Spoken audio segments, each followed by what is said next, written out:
and we're kind of assholes to not have considered that as we're developing X, Y, or Z feature. It's very useful to have that on a regular basis, and all the better. Certainly useful during beta and alpha, especially. The best of all is to have it on your dev team because it just saves you from being in a little bubble of your own. Like, oh wait, I didn't think of it. If it does, whatever the thing is you're trying to accommodate doesn't have no effect. So yeah, no, huge fan of it for practical reasons and also just and for non-practical reasons both. While on that topic, what's your opinion on, as the consoles continue to come out, like PS4, Xbox One, the controllers get bigger with more buttons. What's your opinion on the size of the controllers and the amount of buttons? They're already pretty much maxing out. You can like mash your hands around to grab in any form for anyone, so I don't know. Now I say this actually sitting here with a 20-button mouse for macros on MMOs. Not that I would ever be banned out of Ion for using my macros on a regular basis or anything, but it's interesting because in that particular case, getting bigger, I'm not sure it really serves a purpose other than maybe some marketing thing of like, look, ours has more buttons and therefore our games will be more complex or something. I think the things that will really accidentally cause issues with that and maybe even for classes of folks who don't have a big issue gaming with current controllers, it's things like you look at the Wii, the fact that or the grabby sticks that you use for some of the VR headsets. The fact that they are simpler interfaces actually will probably enable them to be used by folks who would have struggled to use the PS4 controller and Xbox controller, but the fact that they require physical motion to swing around, probably as there's a class of folks who would have no problem gripping an Xbox controller who now can't use that style of controller or can't use it comfortably. And when you have a complex interface like that, maybe that's the kind of thing that for folks who need to play using chin movement or who need to use a straw or any of those things, there's going to be a class of motions which it gets non-inclusive very rapidly. But sometimes those are going to accidentally make things more inclusive anyway, the Wii being a fine example of that, I think. So it's non-trivial. You are going to see stuff adapt, and there's probably going to be folks who are annoyed as hell by that, and there's probably folks who will be made happy as hell by that as it comes out. It does put an extra burden on, we were talking about the cross-platform play before. Mapping from mouse and keyboard back and forth to controllers gotten easier over time, but the truly unusual, 3D positioning devices, 3D mice, and that kind of stuff, that gets right back to being hard again. So I think one can only sort of hope that enables, enough new folks to play as much as it hampers stuff for folks who are able to play on the last gen of that kind of thing. When you have something that's just like straight out non-inclusive, like, hey, it's a bigger controller, like, who the hell is that for? Who's better off by that?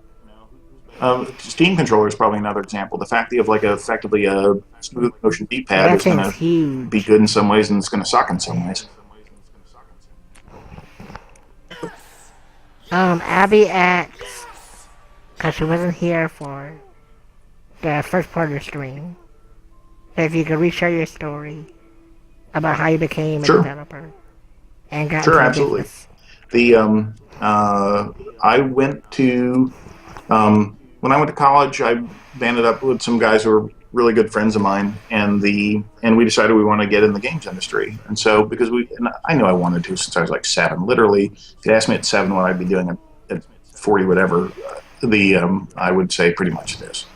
Well, I'm not talking on stream. I wouldn't have guessed that this would have existed actually, but making games for sure.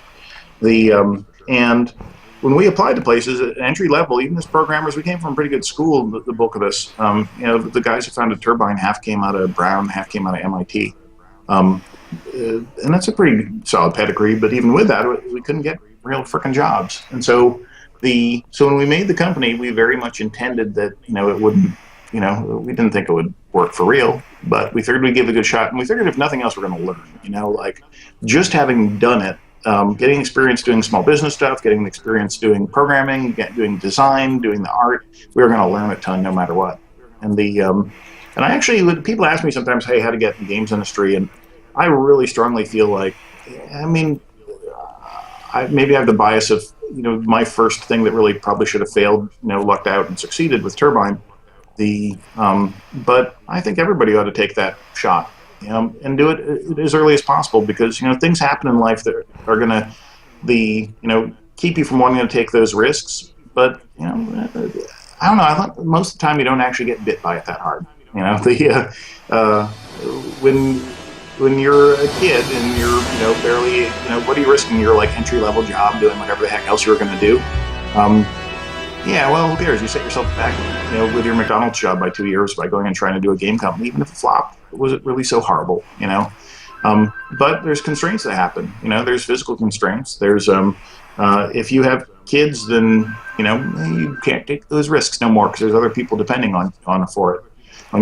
You better have a really supportive spouse if they're going to be along with you for that journey. And so having a spouse can help you, because maybe hey, they can earn money while you're busy playing away trying to make a game, and maybe not. But in general, life gives you more constraints over time rather than less. And so if anyone debates doing it, then stop debating and just do it. It's only going to get trickier down the road. So as long as you're not putting other people at risk, if you're just risking your own kind of livelihood, then hey, risk that. If nothing else, one of the things I really feel about it is when you do a game or you do any kind of hard project, you learn about yourself. Are you the kind of person who, when there's a group project, is the one who shoulders the weight and does it all? Are you the one who's looking for other people to do it and lead? Do you fall off and not follow through on stuff? Learning that about yourself is important, because you're going to live with yourself for the rest of your life. And so if you learn that kind of thing about yourself, or even hard truths about yourself, then it gives you the opportunity to decide, intelligently, do you want to fix them or do you want to live with them? Because those are kind of your two choices. And fixing them's hard, but living with them's hard too if it's stuff that keeps you from doing your dreams. And so the first step of that is being aware that you have whatever issue you have that's going to keep you from doing it. And so you have an opportunity to react to it. My personal opinion, if everybody goes and starts new companies and gets broke within 6 months, it's not my fault. Yeah. A question I have is I guess about unfinished projects. Like I was really hyped for the new Silent Hill, and that got canceled. The new which? Oh yeah. And it got canceled. So how do you feel about projects that get canceled after so much hype? Well, after so much hype is from the the problem, fan base. I have a funny perspective on this. The UO2 that I was on got shut down, by EA while I was on it. That's part of why we started Destination Games, and then, NCSoft and all that kind of stuff. And it got shut down for some reasons that were legit, because, there were issues with the game that I think could have been done better, and it got shut down for some reasons that could probably be classified as politics. And when I was at NCSoft, I was the guy who started projects up. I was the guy who greenlit them, funded them, and if they weren't working out, I was the guy who shut them down. And so and it sucks shutting stuff down, but it's also better than making crappy games most of the time. And so like EverQuest, right? Like the new EverQuest. Yeah, so I don't know what. Now. That was interesting to me because it seemed fun enough that I was surprised it got shut down. Yeah.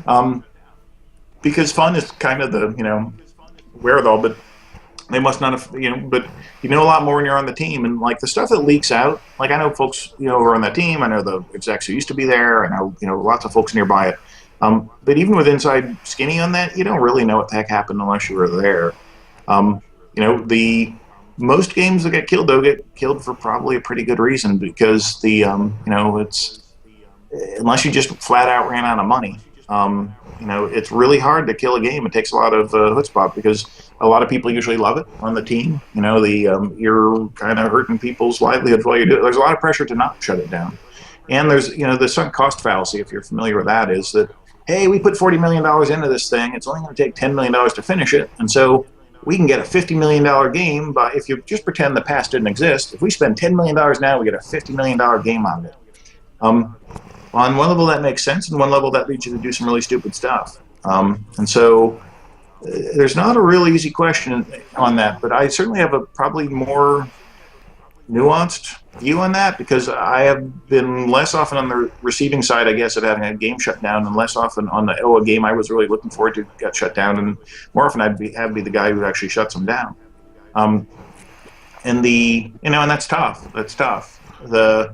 Um, but also, I mean, the important thing to me is you're doing that is you do it ethically, you do it up front, you be really clear about why you're doing it, and you realize that sometimes people end up hating you for that. There's people who are on projects that they were sure it's going to be the next best thing ever, and I was sure it was not, and you shut it down. You don't know if you're right or wrong because it's shut down, so it's never going to come out. They're always going to have the ability to think it might have been the best thing ever, and you're always going to sit there going, man, you guys couldn't even come up with like a budget to say even vaguely within 10 million bucks how much that thing was going to cost. Like, how can you possibly just throw money at it until it comes out? But you don't really know who's right or wrong. The One of the interesting things for me when I was signing up products for NCSoft is you try to aim in the business. A lot of companies do this. EA, I think, had it as their policy for a long time that you actually want about 10% of the projects you start to succeed. Succeed is in breaking even / making money because it's a hit-based industry, and the hits tend to fund about 9 failures, the or more. Because if you look at the estimated budget for World of Warcraft is $65 million, which is a lot of money, but that game has made an estimated billion and a half dollars for 10 years, every year for 10 years, and so that's if you can turn 65 million into to 10 and 15 billion dollars, you're probably doing okay. And it's not quite like that because support costs in the MMO space mean that you burn a lot of your revenue just on servers and hardware and fraud and the CS and all that kind of stuff. But no, that math is not super ridiculous. So one of the things I was proud about at NCSoft is the games we signed up and we launched in my era there were City Heroes. That was a pretty small investment, and that made a lot of money. The Guild Wars, which was a small investment, made a lot of money. The Auto Assault, which I got lured into because I wanted to make Auto Duel, that cost a moderate amount of money, and it didn't make us much, I would imagine. I don't think it's releasing any deep, dark secrets. The Lineage 2 made a bunch of money. Ion made a bunch of money. And we only had a few games, actually, that maybe 3 or 4 that we shut down along that way. So we had about a 60% hit rate. When you're aiming for 10%, that's really good. But you still worry about the ones that, the ones that got away, or, hey, what would have happened with that? So sorry for the long answer on that, but I don't know, it's a very interesting subject. I'm conflicted on that. I've lost friends over having to do that kind of stuff, but simultaneously, I'd rather lose friends than ship bad games. It's pretty rough when they think it would have been good and you think it would have been bad. I agree. What do you think matters more? Graphics Gameplay. or gameplay? Not everyone agrees. Yeah. Not everyone agrees, but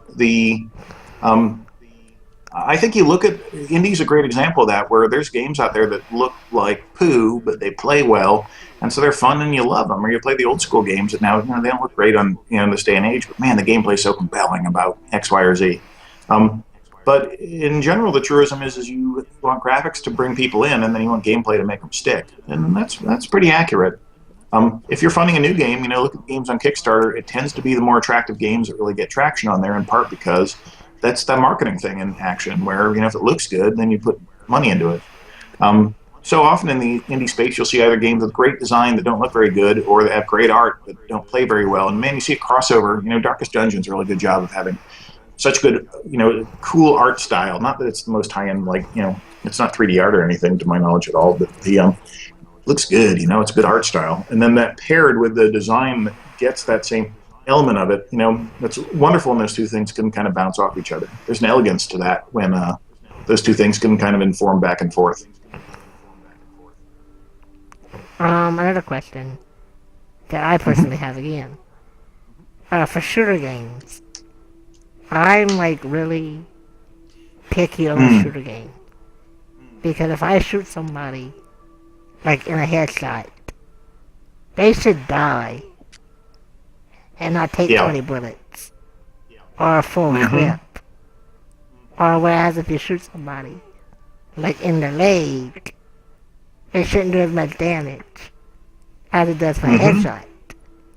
But I think games don't really find the body portions right as to where you hit. And You It's know, funny because and realism is generally not fun. You know what I mean? We're playing games to escape realism often.